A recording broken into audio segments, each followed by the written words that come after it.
Hello YouTube, Proxy here, and today I'm going to be talking about my top 5 concerns for Conan Exiles. Conan Exiles looks like it can be a potentially awesome game, but there are some things that do concern me about the game's current direction, and I will be looking at some of those today.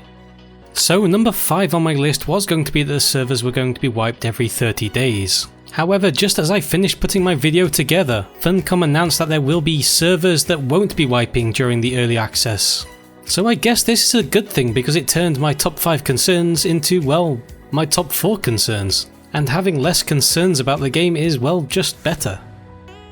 Moving on to the 4th place in my list is the recommended system requirements.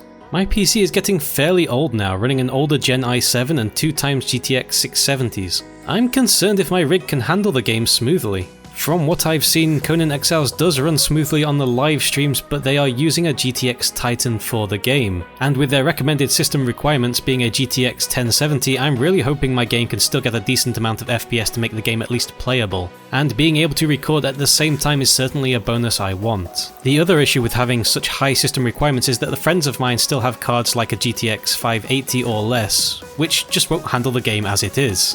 As you can see, this is a much larger concern for me, as Conan is definitely a game I want to play with friends, and not being able to do so would be devastating. But it's not enough that it would deter me from playing altogether.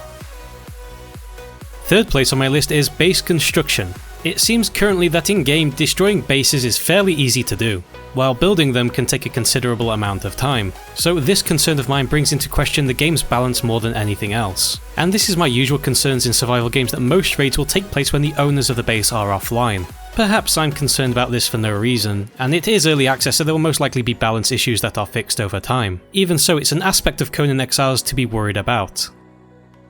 In 2nd place is combat. While the concept of combat in Conan Exiles seems good, I can't help but feel the combat is a little too basic and will get somewhat boring quickly. I would have certainly liked to see a little more to it than just swings, blocks and dodges for the most part. Perhaps they will add more to it later, but currently it seems like it will get fairly stale quickly.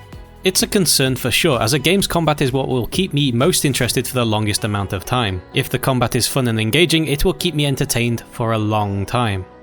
And at the top of my list in the number 1 spot is biomes. Currently the only biome on offer is a desert one, and just by going by Conan lore alone, most of the biomes will reflect real world type locations. Also, these biomes would be quite large in size and unlikely to meet if they go by Conan lore. There isn't a single place on the map where all of these biomes meet, so it would be most likely that in Conan Exiles, separated maps would be created for the biomes. And at most we would probably see 2 to 3 biomes on one map, if they were to stick to the Hyborian map. I'm not personally a big fan of the desert environment, so for me, as soon as they bring out tundra, forest or jungle biomes, the better. This might not be a big concern for a lot of you guys, but it certainly is for me. As a bonus, a lot of people seem concerned about Funcom. I've only personally had experiences with them as a publisher at the launch of Age of Conan, and from what I have seen as a publisher, they are no worse than any other publisher out there. Though it does seem from a lot of people I talk to about Conan Exiles that they have a general hatred towards Funcom, and I've always wondered where it stemmed from, as there doesn't seem to be a specific reason for it when I ask people. But then again, these days I don't think I could name a single publisher that some people don't hate on. Do you have an issue with Funcom? If so, tell me why in the comments below to help me understand people's concerns about them. Well, this was my top 5 concerns for Conan Exiles. And to be honest, this is pretty much all my concerns for the game, as Funcom has been fairly transparent about most things in general, so I know what to expect already from the game. I will most likely follow up this video with things I'm looking forward to doing in Conan Exiles. So if you enjoyed this video, don't forget to like and subscribe, and as always guys, thanks for watching.